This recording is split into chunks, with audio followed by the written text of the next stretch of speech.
La grande interview sur CNews et Europe 1. Bonjour à vous, Sébastien Chenu. Bonjour madame. Et bienvenue, vice-président de l'Assemblée, député RN du Nord. À Nice, Sébastien Chenu, effroi et stupeur après l'agression d'une femme en pleine rue. Son agresseur s'est acharné en lui sautant sur la tête à pieds joints. Éric Ciotti a dénoncé une insécurité grandissante. L'auteur serait de nationalité angolaise, pas connu des services de police, en tous les cas sous cette identité. Est-ce qu'il y a une impuissance, mais de tous, face à de telles agressions aujourd'hui?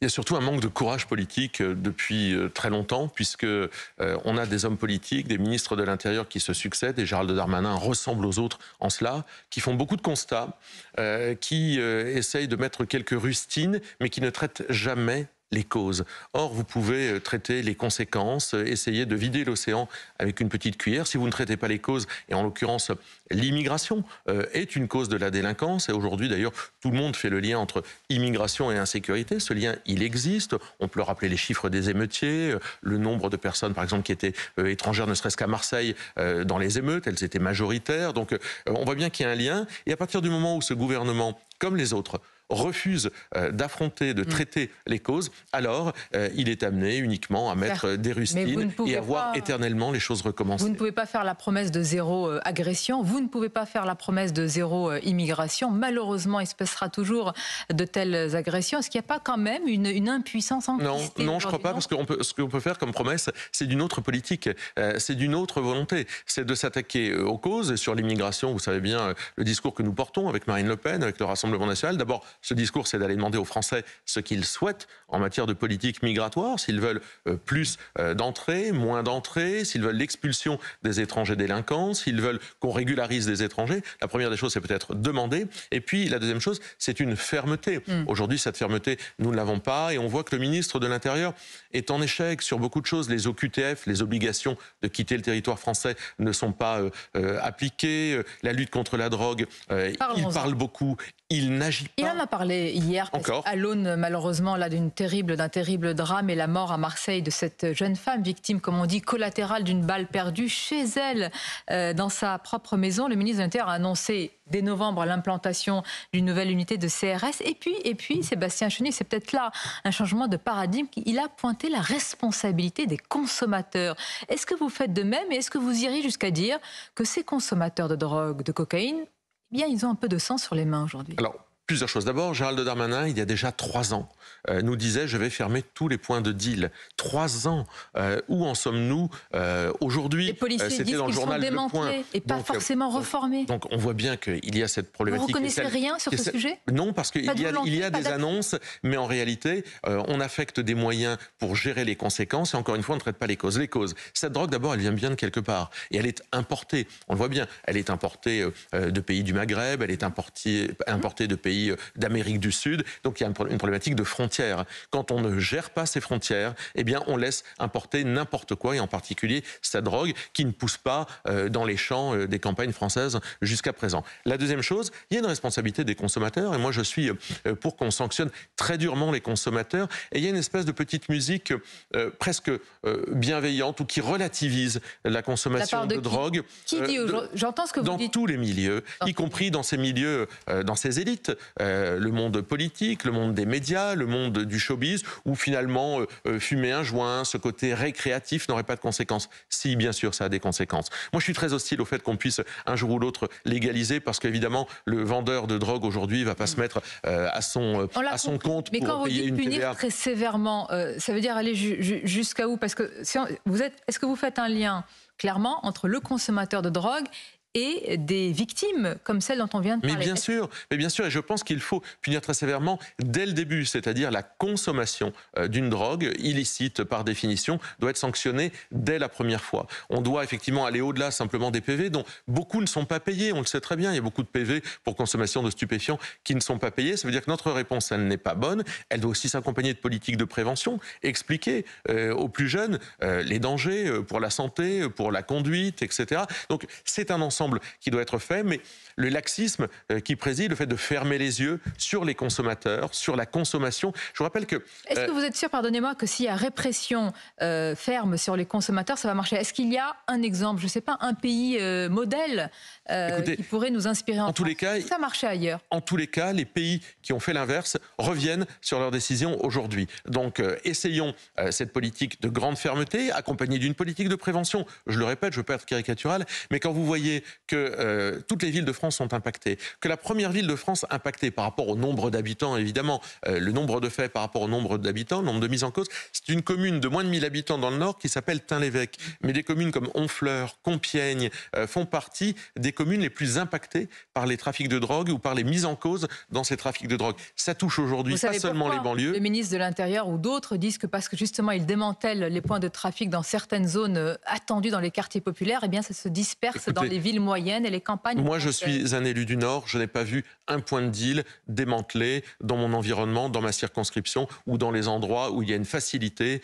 à se procurer de la drogue sur ce territoire. Donc Gérald Darmanin fait beaucoup de constats, mais il ne traite jamais les sujets en profondeur. Je préférerais qu'il fasse un peu moins de politique, qu'il pense un peu moins à son nombril, à sa carrière politique et qu'il s'occupe réellement avec le ministre de la Justice. Politique, non, de penser à soi et à son avenir. Écoutez, vous n'y pensez jamais, Monsieur Chenu? Au mien, non. À celui de Marine Le Pen, probablement davantage. Donc ça arrive, mais ce que je veux dire, c'est qu'il est en responsabilité, comme ils aiment à le dire avec cette formule un peu creuse. Il a les manettes, il a les leviers. Éric Dupond-Moretti a les leviers. Ils sont là depuis 6 ans. Donc aujourd'hui, qu'on ne fasse pas mine de découvrir ce trafic de drogue qui touche des pans entiers de notre société, des professions qu'on n'imagine pas, et puis qu'on s'attaque réellement au problème, qu'on fasse preuve de courage politique. Ils ne font pas preuve de ce courage politique parce qu'ils ne traitent pas, encore une fois, les causes. Je vous le redis, la politique migratoire, les frontières font partie des nécessités. L'immigration, avec un texte sur l'immigration du gouvernement, il y a une mesure, c'est la mesure de régularisation des sans-papiers dans les métiers sous tension,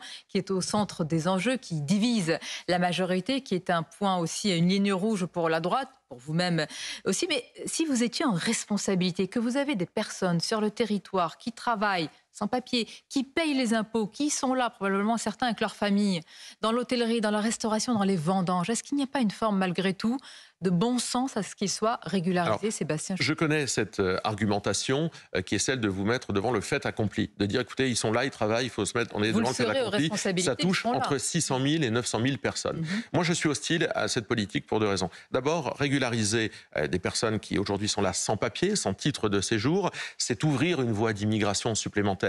C'est-à-dire, c'est faire l'inverse, c'est envoyer un signal à l'extérieur qui dit vous pouvez venir, à partir du moment où vous trouverez un job, vous serez régularisé. Je pense que ça, c'est un grand danger. Et puis la deuxième chose, et peut-être il y a un cynisme derrière, c'est que ça empêche de traiter le phénomène de salaire, logement, transport, car évidemment, pourquoi il n'y a personne dans ces métiers-là? Vous pensez que... Parce que quand vous voulez être serveur dans un bar à Paris, il faut vous loger, avec les salaires qui sont si bas, le SMIC en général... Donc vous dites la responsabilité des patrons. Mais je dis qu'il faut avoir des politiques salariales de revalorisation de ces métiers, accompagner les entreprises, les PME, les TPE pour revaloriser leurs salaires. C'est ce qu'on fait avec Marine Le Pen, notre proposition de 10% de salaire en plus en échange du gel des cotisations patronales. C'est une proposition qui va dans ce sens. La formation, mais les politiques de logement et de transport qui sont des politiques abandonnées. La politique du logement, on ne construit plus de logements dans notre pays, alors qu'on peut mettre à contribution les bailleurs sociaux davantage. Ce sont des politiques de fond à partir du moment où, comme d'habitude, on ne traite pas le fond, on est amené à devoir traiter les conséquences. En tous les cas, l'immigration sera l'un des thèmes des élections européennes, à n'en pas douter. Jordan Bardella, tête de liste RN, Marion Maréchal, tête de liste de Reconquête. Quelle différence? Est-ce que ce n'est pas Dupont et Dupont, blanc bonnet et bonnet blanc? Pas vraiment. Vous savez qu'on a, nous, une conscience sociale que nous reproche d'ailleurs beaucoup Éric Zemmour, d'avoir cette conscience sociale, ce discours sur le pouvoir d'achat, ce discours sur la France qui souffre. Ça n'intéresse pas beaucoup Éric Zemmour, mais... dans une compétition qui est celle-ci, où on peut envoyer un signal très fort, montrer que les Français, c'est une élection à mi-mandat finalement, sont vraiment opposés à la politique d'Emmanuel Macron, nous on leur dit, mais au lieu de diviser, rejoignez un jour le camp de ceux qui font la course en tête. C'est marrant, vous venez de me dire qu'ils n'ont pas de, préoccupation sur le côté social français. Vous mais nous faisons la course en tête. Il ne faut pas diviser. Non, mais nous faisons la course en tête. Nous sommes aujourd'hui les plus capables, je crois, d'être l'alternance à Emmanuel Macron. Donc l'union derrière vous, c'est donc ça? on leur dit, mais venez vous ranger derrière nous. C'est qui vous venez, qui viennent attendez, Sébastien, venez, vous, tous, électeurs de Reconquête, venez, vous, chef d'état-major de Reconquête. Pas les histoires de parti. Les histoires de parti, ça n'a aucun intérêt. On peut se lancer dans des... Marion Maréchal a lancé sa candidature, elle mènera une liste. Que pensez-vous de sa candidature et puis d'elle-même à ces responsabilités-là éventuelles? Je trouve que tout ça affaiblit le camp patriote et le camp national. Je lui dis, venez avec ceux qui peuvent gagner. Vous et ceux qui sont de gauche, ceux qui sont patriotes, ceux qui sont attachés à la valeur travail. Je veux dire, mais oui, il y a beaucoup de gens vous êtes le métro à 18h, il y a tout le monde qui peut monter. Mais bien sûr, mais vous savez que par exemple, c'était la définition du gaullisme, rassembler des Français, quelles que soient leurs convictions, quelles que soient leurs origines, et les rassembler autour d'un projet de redressement du pays. C'est exactement ça notre projet. Il se trouve que c'est nous qui faisons la course en tête. À quoi ça sert de voter pour LR aujourd'hui? À quoi ça sert de voter pour Reconquête? À Marion Maréchal? Si, je lui vois des qualités personnelles. Vous disiez d'elle il y a quelque temps? J'ai dû être très désobligeant parce qu'elle nous avait probablement abandonnés. À l'époque du RN, quand vous étiez porte-parole, vous disiez c'est une exceptionnelle complémentarité. Marine Le Pen a la solidité, l'expérience, Marion Maréchal a ce discours, cette fraîcheur, cette utilisation de nouveaux outils. C'est assez exceptionnel d'avoir ça dans un mouvement politique. Mais oui, c'était avant. Mais je crois qu'elle aurait... elle a choisi un autre chemin. Et moi, je regrette qu'elle choisisse un chemin qui est celui de diviser le camp patriote. On n'a pas besoin de division, on a besoin de rassemblement, tout comme on a besoin de rassembler les Français, d'où qu'ils viennent derrière un projet de redressement. La porte ouverte, les fenêtres ouvertes. Mais on est dupe de rien. Mais on est dupe de rien. Aujourd'hui, ils font une liste, ils ont envie de témoigner. C'est un peu comme les LR. Tout ça n'a pas. Le vote utile, c'est voter pour ceux qui peuvent envoyer. Mépris quand vous dites tout ça, voilà. Ils font. Très honnêtement, ça sert à quoi de voter pour un parti qui va témoigner, qui va envoyer quelques élus et qui va faire une sorte de figuration, alors qu'on peut faire la course en tête et avoir un score phénoménal avec Jordan Bardella. Donc nous, notre vocation, c'est de rassembler. C'est pas de mépriser, c'est pas de snober, c'est pas de gonfler la poitrine, c'est de rassembler pour être fort et pour proposer une alternance. Je crois que les Français ont très envie de cette alternance. Question d'actualité, Sébastien Chenu, sur la participation du syndicat de la magistrature à la fête de l'UMA, à différentes tables rondes. L'une d'elles a trait, entre guillemets, au contrôle d'identité et violences policières. Est-ce que c'est la liberté d'un syndicat de participer à la fête de l'UMA, à débattre, ou est-ce que c'est un devoir de réserve qui vole en éclats? Mais il y a des années, la magistrature s'accrochait à son indépendance, réclamait cette indépendance, et aujourd'hui elle termine à animer des stands à la fête de l'humanité. Ce que je dis, c'est que ça envoie un signe de défiance. Ça casse la confiance que peuvent avoir les Français en cette justice, parce qu'ils se disent, si les magistrats ont un stand à la fête de l'humanité, alors ils sont partiaux, alors ils ne regarderont pas mon dossier avec cette indépendance que je veux leur accorder. Moi, je regrette... Vous n'allez pas jusqu'à dire qu'on pourrait récuser un juge pour...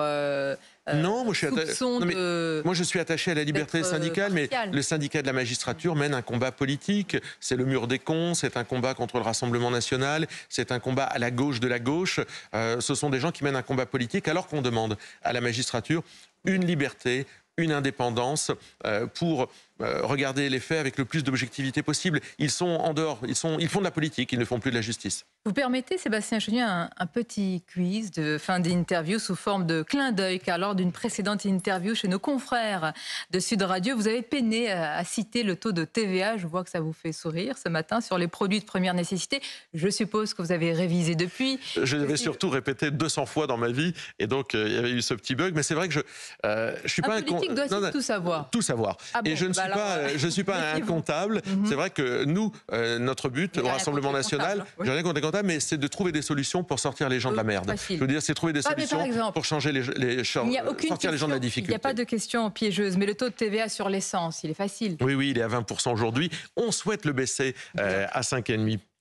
La prévision de l'inflation. Ah non, vous n'allez pas tout me faire. Elle est à 4,8 aujourd'hui, l'inflation. Voilà, le niveau d'inflation dans la zone euro. Non, il est. Vous connaissez tout. Non, mais je ne vais pas je vais pas jouer à ce petit jeu de réciter tous les chiffres. Je vous en ai donné 2, c'est déjà d'abord. Vous assommez sur les chiffres. Un exemple. Mais ce que je veux dire, c'est que nous, notre boulot, c'est d'avoir une vision. Oui. Une vision pour le pays, savoir où on emmène les gens et trouver les solutions pour emmener les gens vers un mieux vivre, vers plus de pouvoir d'achat, quand on parle du taux de TVA qu'on veut réduire sur les énergies, c'est parce que l'énergie, c'est un bien de première nécessité. Bien. Et que les gens, et on l'a vu dans un sondage, ils utilisent leur voiture. Les ouvriers utilisent 7 fois plus leur voiture que les bobos parisiens. Donc ils ont besoin de leur voiture, ils ont besoin de mettre de l'essence, elle coûte très cher. Donc vous voyez, ce sont ces projets, c'est pas nous dire à la virgule près, est-ce que vous connaissez un taux de prélèvement ou de TVA, quel est le projet pour la société? Les chiffres, on les connaît de toute façon, il y a toujours des gens pour nous les donner. Merci Sébastien Chenu, c'était la grande interview sur CNews et Europe 1. Bonne journée à vous. Merci.